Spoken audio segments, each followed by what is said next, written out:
رمضان شریف کی پہلی رات آتی نا، پہلی رات رمضان شریف کی پہلی رات، تو عرش کے نیچے سے ہوا چلتی ہے رحمت کی، اور اللہ تعالیٰ اس دن اپنے بندوں کو پیار سے دیکھتا ہے، اور جس پر رحمت کی نظر اس دن پڑ جاتی ہے اللہ اس کو جنتی بنا دیتا ہے۔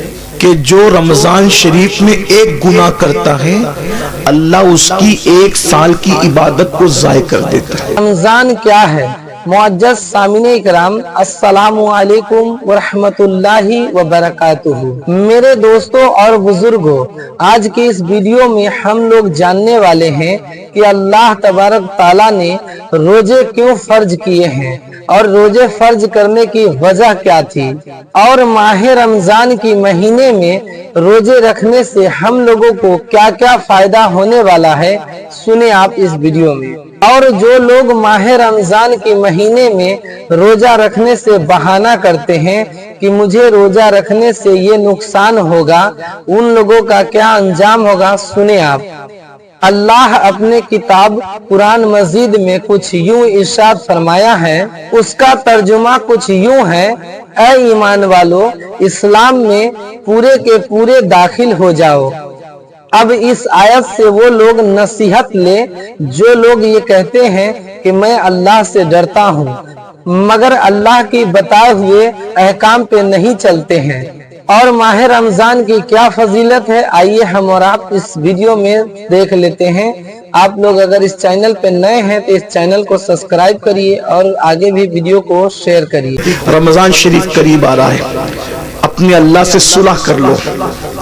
بولو سب رمضان شریف کے روزے رکھو گے نا انشاءاللہ؟ یاد رکھیے، تراویح پوری پڑھیے، رمضان شریف میں روزے رکھیے، عبادت کیجئے۔ رمضان شریف کی پہلی رات آتی نا، پہلی رات رمضان شریف کی پہلی رات، تو عرش کے نیچے سے ہوا چلتی ہے رحمت کی، اور اللہ تعالیٰ اس دن اپنے بندوں کو پیار سے دیکھتا ہے، اور جس پر رحمت کی نظر اس دن پڑ جاتی ہے اللہ اس کو جنتی بنا دیتا ہے۔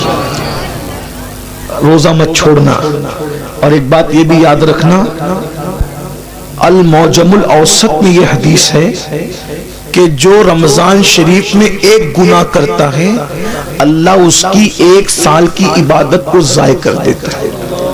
یعنی رمضان شریف میں اس لیے گناہ سے بچو، اس رمضان شریف میں گیم نہیں کھیلنا، فلمیں نہیں دیکھنا، گانے نہیں سننا۔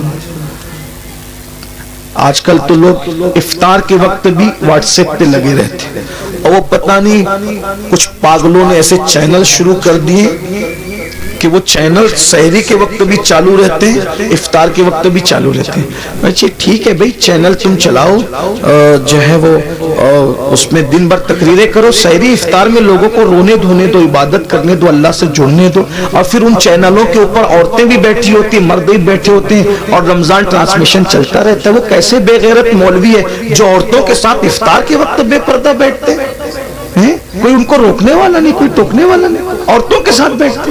غور تو فرمائے، کوئی دین دھرم ہے عورتوں کے ساتھ بیٹھ کے تم دین سکھاؤ گے؟ عورتوں کے ساتھ بیٹھنا کیا ہے؟ امام ابن الجوزی لکھتے ہیں کہ کسی نے کہا یا رسول اللہ، اگر کوئی عورت کے ساتھ اکیلے بیٹھنا چاہے تو آپ کیا فرماتے ہیں؟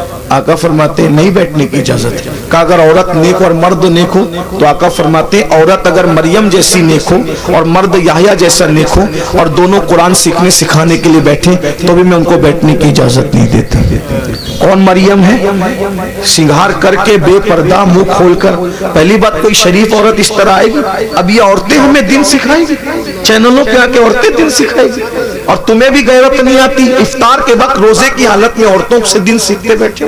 لا الہ الا اللہ۔ کیا میرے بھائی، ام المومنین سیدہ عائشہ صدیقہ کی قرآن پڑھنے کی آواز بلند ہو گئی تو فاروق اعظم رضی اللہ تعالیٰ نے عرض کیا رسول اللہ، امی جان عائشہ زور سے قرآن پڑھی تھی، آواز گھر کے باہر جا رہی تھی۔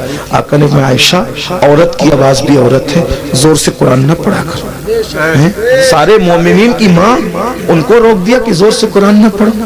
یہ دین ہے، یہ دین کی پوترتا ہے، یہ دین کا تقدس ہے، سب پامال کیا۔ یہ افطار اور سحری کا وقت کیا ہے؟ اللہ تعالیٰ سحری اور افطار میں اپنے بندوں سے کہتا ہے کوئی مجھ سے روزی مانگنے والا؟ روزی مانگو میں تمہیں روزی دوں گا۔ مغفرت مانگنے والا؟ مغفرت مانگے گا مغفرت دوں گا۔ ہے کوئی مجھ سے نعمتیں مانگنے والا؟ میرے بندے مانگ،